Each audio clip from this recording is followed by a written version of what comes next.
বলেন ইন্নাল ইনসানা খুলিকা হালুআ, মানুষ যখন আল্লাহর বাঁধন থেকে ছুটে যায়, আল্লাহর উপরে ভরসা ছেড়ে দেয়, তখন তার স্বাভাবিক তবিয়ত হলো সে লোভী হয়, অধৈর্য হয়, ভীরু হয়, সে তাড়াতাড়ি করে, তাড়াতাড়ি নগদ দরকার, এখনই দরকার, এখনই দরকার, এখনই দরকার, হালাল হারাম জায়েজ না জায়েজ বৈধ অবৈধ যেমনে হোক আমার টাকা দরকার, আমার সম্মান দরকার, আমার ক্ষমতা দরকার, আমার টিকে থাকা দরকার। এই 2 নাম্বার স্বভাব হলো ইদা মাসসাহুশ শাররু জাযুআ। আল্লাহ তাআলা বলেন মানুষের স্বাভাবিক স্বভাব হলো দ্বিতীয়টা, যখনই আল্লাহর পক্ষ থেকে একটু মুসিবত আসে, ওই যখন সে আল্লাহকে মানে না, তাওয়াক্কুল, আল্লাহর উপরে ভরসা নাই, কোরআন সুন্নাহর বুঝ বুদ্ধি, আল্লাহর উপরে ভরসা এগুলা নাই, তো তখন তার অবস্থা হয় নিজে নিজে তো চলে,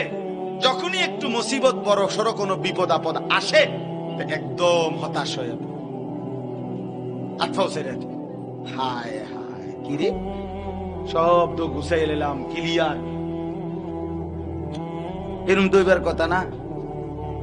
কোনো দিকে তো কোনো খুঁত ছিল না, একদম কি অবস্থা, না না কিছে না সুকাম গো কলে না হুজুর কইয়া লাভ নাই, কিছে হুজুর বললেন না একবার 3 বছর আগে একবার যেই মারাত্মক জ্বর উঠছিল, আজ 3 বছর পরে আবার এই জ্বর ফিরে আইছে, এই 3 বছর পরে আরেকবার জ্বর উঠছে, এটা অপরাধ হয়ে গেছে। মাঝখান দিয়ে যে আস্তা 3টা বছর সুস্থ ছিল,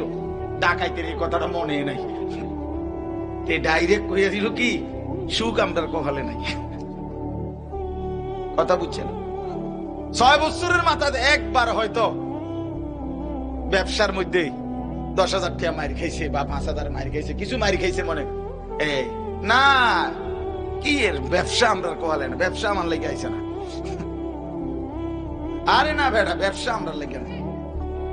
কি ব্যবসা কয় না, ব্যবসা আগের এই ব্যবসা আর নাই, মানে সমস্ত মানে এত হতাশ, এতদিন যে স্বাচ্ছন্দ্যে ছিল সব ভুলে যায়, সব কি এই আল্লাহ বলেন 1 নাম্বার হলো মানুষ